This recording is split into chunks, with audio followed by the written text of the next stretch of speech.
மாலைமுரசு நேயர்களுக்கு வணக்கம். செப்டம்பர் 27 தமிழக வரலாற்றில் மிகப்பெரிய ஒரு துயரம் நிறைந்த ஒரு நாளாக மாறியிருக்கிறது. தமிழ்நாட்டில் இருக்கக்கூடிய மக்கள் கரூரில் நடந்த இந்த துயரமிக்க சம்பவத்தில் உயிரிழந்தவர்களை நினைத்து மிகப்பெரிய அளவிலான வேதனையை அடைந்திருக்கிறார்கள். நாடு முழுவதும் இருந்து தொடர்ச்சியான இந்த இரங்கல் செய்திகளை நம்ம பார்த்துட்டு வரோம். தாவேகாவினுடைய தலைவர் விஜய் தொடர்ச்சியான சுற்றுப்பயணத்தை அறிவிச்சதன் தொடர்ச்சியாக கிட்டத்தட்ட 5 மாவட்டங்களில் தன்னுடைய சுற்றுப்பயணத்தை நிறைவு செஞ்சிருந்தார். அதுவும் சனிக்கிழமைகளை குறிவைத்து அந்த சுற்றுப்பயணமானது அமைந்திருந்தது. முதலாவது சுற்றுப்பயணமாக திருச்சி, அதன் தொடர்ச்சியாக அரியலூர், அதன் பிறகாக நாகை, திருவாரூர், நாமக்கல், கரூர் அப்படிங்கிற அந்த பயணமானது தொடர்ச்சியாக நடந்து வந்துருந்துச்சு. 5 மாவட்டங்கள் முடித்ததுக்கு பிறகாக 6வது மாவட்டமாக கரூரில் செப்டம்பர் 27 பேசியிருந்தார். காவல்துறையினரும் சரி, தாவேகா தரப்பிலும் சரி, காலை 8:45 மணி அளவில் நாமக்கல்ல பேசுவார் அப்படின்னு சொல்லி அறிவிச்சிருந்தாங்க. அதன் பிறகாக மதியம் 12 மணி அளவில் கரூரில் பேசுவாங்க அப்படிங்கிறது தான் அவர்கள் குறிப்பிட்ட தங்களுடைய ட்விட்டர் பேஜிலேயே அறிவிச்சிருந்த அந்த குறிப்பிட்ட நேரமாக இருந்திருக்கிறது. ஆனால் காலை 8:45 மணி அளவில் தான் சென்னையிலிருந்து கிளம்பி 10 மணி அளவில் திருச்சியில் சென்றடைஞ்சிருந்தார் தாவேகாவினுடைய தலைவர் விஜய். அதன் தொடர்ச்சியாக தொடர்ந்து அந்த வாகன பயணத்தின் மூலமாக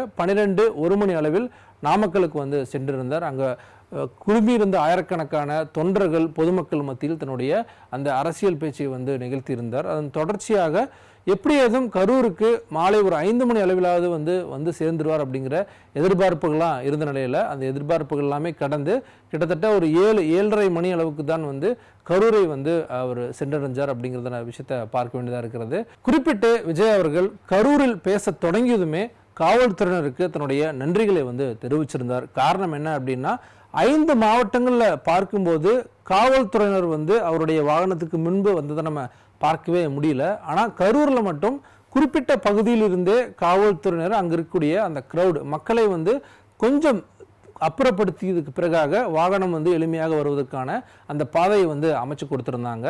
அந்த விஷயத்தை குறிப்பிட்டு தான் விஜய் தன்னுடைய பேச்சினுடைய தொடக்கத்திலேயே காவல்துறை தரப்புக்கு தன்னுடைய நன்றியை சொல்லியிருந்தார். அதன் பிறகு கடுமையான விமர்சனங்கள் குறிப்பிட்டு திமுக அரசின் மீது கரூரில் என்ன மாதிரியான வாக்குறுதிகள் அளிக்கப்பட்டுச்சு, என்ன மாதிரியான விஷயங்கள்லாம் செய்யப்படலை அப்படிங்கிற எல்லாத்தையும் பேசியிருந்தார்.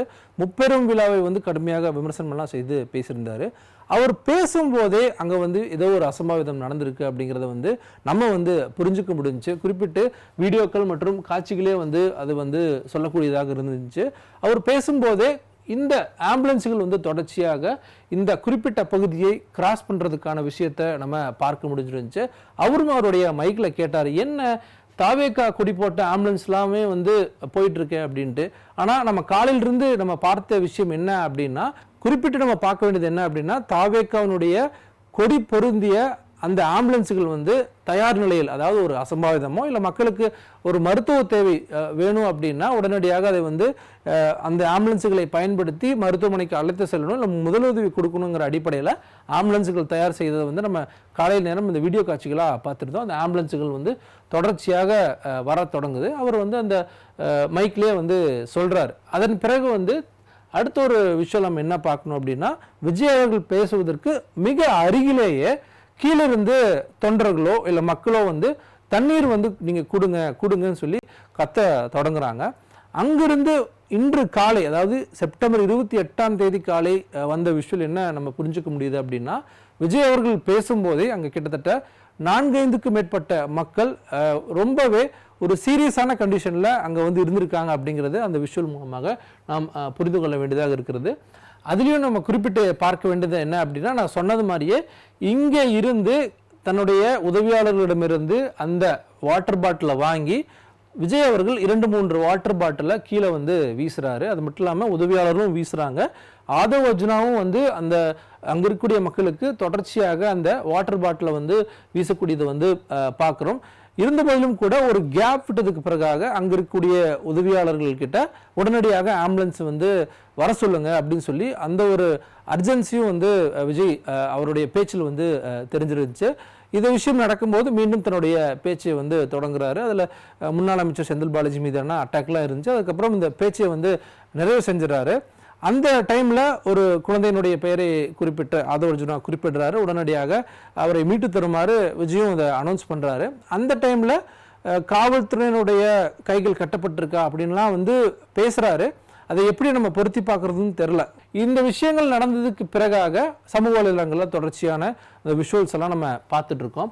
அதில் ஒரு விஷயம் என்ன அப்படின்னா, விஜய் அவர்கள் பேசக்கூடிய பகுதியிலிருந்து இந்த ஜெனரேட்டர்கள் வைக்கக்கூடிய பகுதியாக ஒரு மிக முக்கியமான பகுதி வந்து அமைஞ்சிருக்கு. அந்த பகுதியில் கூட்ட நெரிசல் காரணமாக இதற்கு முன்பு இங்கே தகரம் வந்து போடப்பட்டிருக்கிறது. அந்த பகுதியிலிருந்து உள்ளே வருவதற்கு தொண்டர்கள் மக்கள் வந்து முயற்சி பண்ணுறாங்க. ஆனால் இங்கிருந்து உள்ளே இருந்து தடுக்கக்கூடியது நம்ம பார்க்க முடிஞ்சிச்சு. அதை மீறி மக்கள் வந்து உள்ள வந்து வர்றதுக்கு முயற்சி பண்றாங்க. அந்த நேரங்கள், அதாவது விஜய் பேசக்கூடிய நேரங்கள்லயே கடுமையான ஒரு கூட்ட நெரிசல் ஏற்பட்டு ஏதாவது ஒரு பகுதி கிடைத்து விடுமா அப்படிங்கிற அடிப்படையில் தான் தொடர்ச்சியாக இந்த பகுதியை நோக்கி மக்கள் வந்து வந்திருக்காங்க. அதே போல ஒரு கூரை பகுதி, ஒரு ஓலை போடப்பட்ட பகுதியானது வந்து இருக்கிறது. கீழே இருந்து தொண்டர்கள் வந்து மேலே வரக்கூடிய அந்த காட்சிகளும் சமூக வலைதளங்களில் வந்து வைரலாக இருந்துச்சு. இது என்னவா நம்ம புரிந்துக்க வேண்டியதாக இருக்கிறதுனா, இங்கேயும் இந்த கூட்ட நெரிசல் பகுதியாக இருந்திருக்கிறது. அதை நோக்கி உள்ளே வந்து அதன் மூலமாக வெளியே வந்து உயிரை காப்பாற்றிக் கொள்ளணுங்கிற அடிப்படையில் தான் இங்கே இருக்கக்கூடிய அந்த தொண்டர்கள் இந்த வெளியேறக்கூடிய காட்சிகளை வந்து நாம் பார்க்க முடிகிறது. இதில் மிகப்பெரிய ஒரு பேசுபொருளாக இருந்த விஷயம் என்ன அப்படின்னா, தாவேக்காவினர் இந்த கூட்டம் தொடர்பாக மாவட்ட எஸ்பிக்கு அளித்த அந்த ஒரு கடிதம், அவர்கள் கேட்ட பகுதியானது வந்து கரூர் லைட் ஹவுஸ் ரவுண்டானா மற்றும் உழவர் சந்தை திடல். கிட்டத்தட்ட 10,000 பேர் வருவாங்க. 1,20,000 சதுரடி காலியிடம் வந்து இருக்கக்கூடிய பகுதியாகத்தான் பொறியாளர்களே வந்து சொல்லியிருக்காங்க. அந்த குறிப்பிட்ட பகுதியில் வந்து ஒரு 60,000 50,000 பேர் வரைக்கும் நின்று பார்வையிட முடியும் அப்படிங்கிறது தான் அவர்கள் தங்களுடைய இந்த ஒரு கடிதத்தில் குறிப்பிடக்கூடிய ஒரு மிக முக்கியமான விஷயமாக இருக்கிறது. இருந்தாலும் கூட இந்த பகுதி இல்லாமல் நேற்று காவல்துறை தரப்பில் கொடுக்கப்பட்ட அந்த ஒரு பகுதியானது வந்து மிக முக்கியமான ஒரு பேசுபொருளாக மாறியிருக்கிறது. இருந்த போதிலும் கூட இந்த 2 பகுதிகளை காட்டிலும் வேலுச்சாமிபுரம் பகுதியை வந்து நாங்கள் கொடுத்துருக்கோம் அப்படிங்கிறது தான் இறுதியாக காவல்துறை தரப்பில் சொன்ன விஷயம். அந்த பகுதியானது வந்து இதை விடவே கொஞ்சம் மிகப்பெரிய பகுதியாக இருக்கிறது. மக்கள் அதிகமாக வந்து கூட முடியும். அதற்கு ஒரு எடுத்துக்காட்டாக சில தினங்களுக்கு முன்பு அதிமுகவினுடைய பொதுச்செயலாளர் இபிஎஸ் அவர்களும் அதே இடத்துல தான் கூட்டம் போட்டிருக்காரு. அந்த அளவுக்கு கூட்டம் இருந்துச்சு அப்படிங்கிறத நம்ம புகைப்படத்தில் பார்த்தோம். எளிமையாக இருக்குன்னு சொல்லி குறிப்பிட்டிருந்தாங்க. ஆனால் இது எல்லாத்தையும் தாண்டி மிகப்பெரிய அளவிலான கூட்டம் வந்தது, அங்கிருந்த சிக்கல்கள் வந்து ஏற்பட்டுறதுக்கான ஒரு மிக முக்கியமான காரணமாக மாறி இருக்கிறது. இந்த சம்பவம் நடைபெற்றுச்சு அப்படின்னு சொல்லி செய்தி வந்ததன் தொடர்ச்சியாகவே முன்னாள் அமைச்சரும் கரூர் மாவட்டத்தினுடைய திமுக செயலருமான செந்தில் பாலாஜி உடனடியாக அருகில் இருக்கக்கூடிய மருத்துவமனைகளுக்கு சென்று அங்கு இருக்கக்கூடிய இந்த கூட்ட நெரிசலால் பாதிக்கப்பட்டவர்களுக்கு சிகிச்சை வழங்கணும், ஆறுதல் உள்ளிட்ட பல விஷயங்களை வந்து பண்றாரு.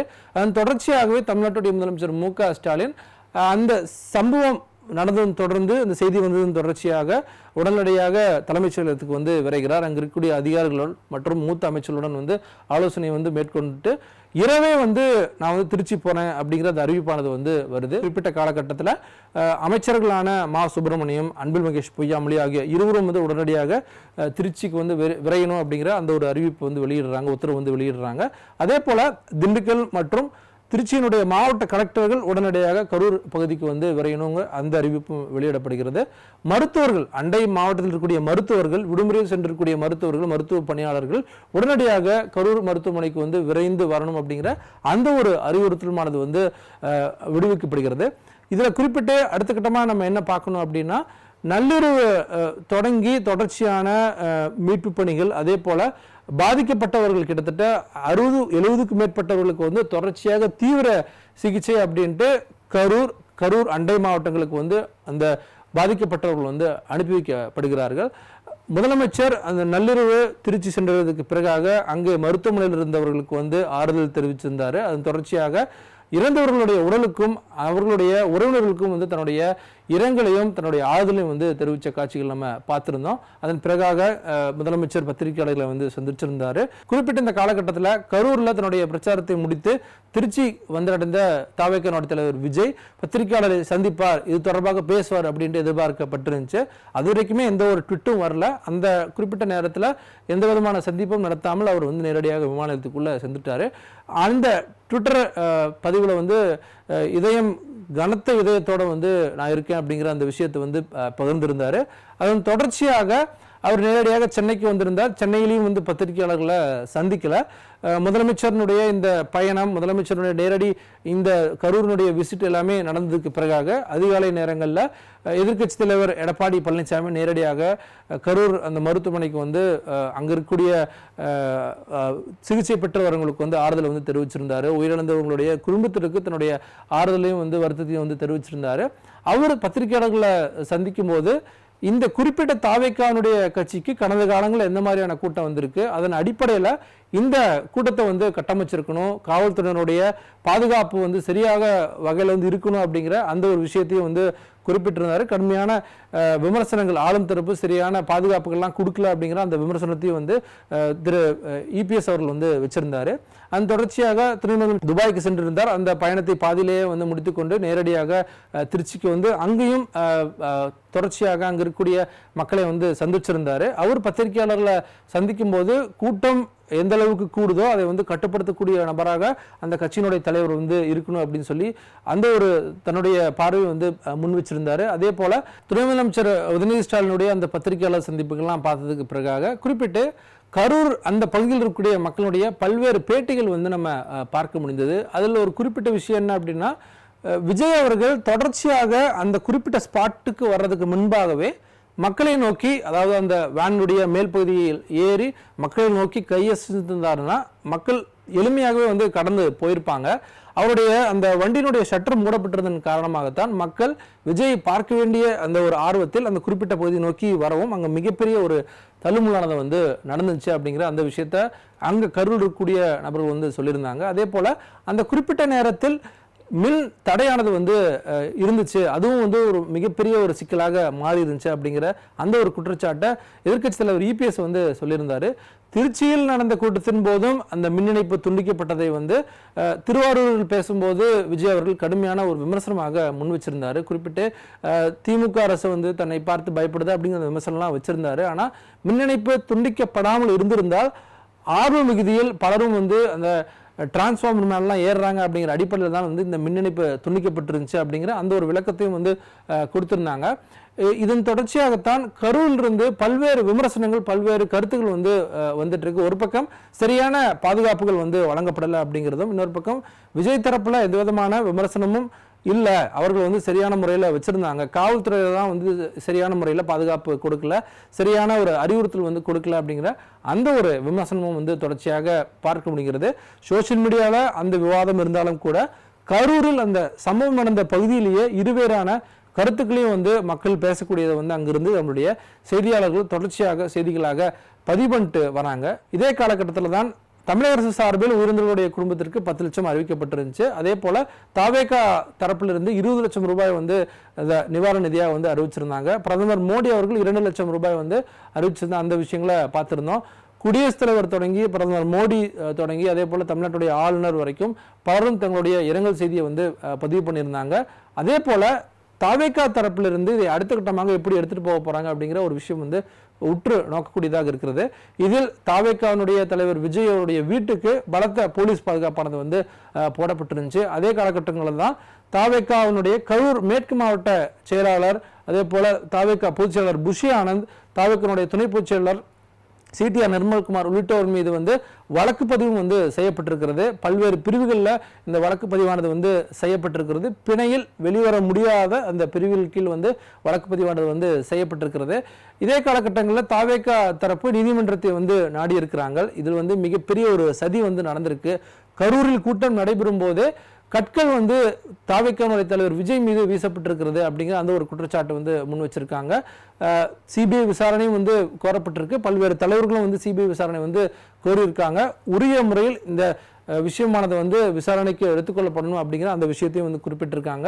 மதுரை உயர்நீதிமன்ற கிளையில் வந்து இந்த தாவேகாவுடைய இந்த கூட்டத்தில் ஏற்பட்ட நெரிசல் சம்பவம் தொடர்பான விசாரணையானது வந்து விரைவில் வந்து நடைபெற இருக்கிறது. அதே நேரத்தில் தமிழக அரசு சார்பாக முன்னாள் நீதிபதி அருணா ஜெகதீசன் தலைமையில் ஒரு நபர் கமிஷனானது வந்து அமைக்கப்பட்டிருக்கு. உடனடியாக அவர்கள் விசாரணை வந்து தொடங்கியிருக்காங்க. கரூர் துயர சம்பவத்தின் தொடர்ச்சியாக முதலமைச்சர் தொடங்கி துணை முதலமைச்சர், எதிர்க்கட்சி தலைவர், அதே போல பல்வேறு கட்சியினுடைய தலைவர்கள் நேரடியாக கரூருக்கு சென்று அங்க மக்களை சந்தித்து தங்களுடைய ஆறுதலை வந்து தெரிவிச்சுட்டு வராங்க. ஆனால் விஜய் வந்து இதுவரைக்குமே கரூர் செல்வாரா அப்படிங்கிற மிக முக்கியமான ஒரு கேள்வியானது இருக்கு. மாவட்ட பொறுப்பாளர்களோ இல்லை மாநில பொறுப்பாளர்களோ யாருமே பாதிக்கப்பட்ட மக்களை வந்து நேரடியாக சந்திக்கல அப்படிங்கிற அந்த ஒரு மிக முக்கியமான கேள்வி வந்து எழுப்பப்பட்டே வந்திருக்கு. ஒரு கோபம் எதிர்க்கட்சி தரப்புல இருந்து ஆளும் தரப்பு மீது கடுமையான விமர்சனங்கள், சரியான பாதுகாப்பு கொடுக்கப்படலை அப்படிங்கிற அந்த ஒரு விஷயத்தையும் வந்து குறிப்பிட்டு பேசிட்டு இருக்காங்க.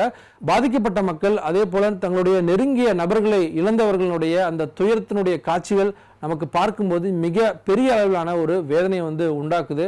1 மாத குழந்தையை தொடங்கி 9 மாத கர்ப்பிணியுடைய கணவர், அதே போல 2 இளம் ஜோடிகள், இன்னும் சில மாதங்களில் வந்து திருமணம் நடக்கக்கூடிய இளம் ஜோடிகள், பள்ளி மற்றும் கல்லூரி படிக்கக்கூடிய மாணவர் அப்படின்ட்டு பலரும் வந்து இந்த மிகப்பெரிய ஒரு துயரத்தில் வந்து உயிரிழந்திருக்காங்க. 40 பேர் வந்து உயிரிழந்திருக்காங்க அப்படிங்கிற அந்த செய்தி வந்து மிகப்பெரிய ஒரு வருத்தத்தை வந்து கொடுக்கக்கூடியதாக இருக்கிறது. ஒட்டுமொத்த தமிழ்நாடும் இந்த துயரத்தை கண்டு கண்ணீர் சிந்தக்கூடிய அந்த காட்சியில் நம்ம வந்து பார்த்துட்டு இருக்கோம். தமிழக அரசு சார்பாக ஒரு நபர் கமிஷனானது வந்து அமைக்கப்பட்டிருக்கிறது. தாவேகா சார்பாக நீதிமன்றத்தை வந்து நாடி இருக்காங்க. சிபிஐ விசாரணை, சதி விஷயங்கள் வந்து நடந்திருக்கு அப்படின்ட்டு அவர்களும் தங்களுடைய குற்றச்சாட்டை முன் வச்சிருக்காங்க. எதிர்க்கட்சி சார்பில் இதில் சரியான விசாரணை நடத்தப்படணும், சரியான போதிய பாதுகாப்பு வழங்கப்படலை அப்படிங்கிற அந்த ஒரு விமர்சனத்தையும் வந்து வச்சிருக்காங்க. இந்த குறிப்பிட்ட துயர சம்பவம் அடுத்த கட்டத்தை நோக்கி என்ன மாதிரியான வழக்குகள், யார் கைது செய்யப்பட போகிறார் அப்படிங்கிற விஷயத்தை நோக்கி தான் வந்து நகரப்போக இருக்கிறது. குறிப்பிட்டு இந்த கடந்த 24 மணி நேரத்தில் என்ன மாதிரியான விஷயங்கள் நடைபெற்றுச்சு, இந்த கரூர் துயர சம்பவத்தின் காரணமாக கட்சி தலைவர்களுடைய கருத்துக்கள் என்ன, மக்கள் என்ன வந்து தங்களுடைய கருத்துக்கள் வந்து பிரதிபலிச்சிருக்காங்க அப்படிங்கிற பல விஷயங்களை வந்து குறிப்பிட்டிருந்தோம்.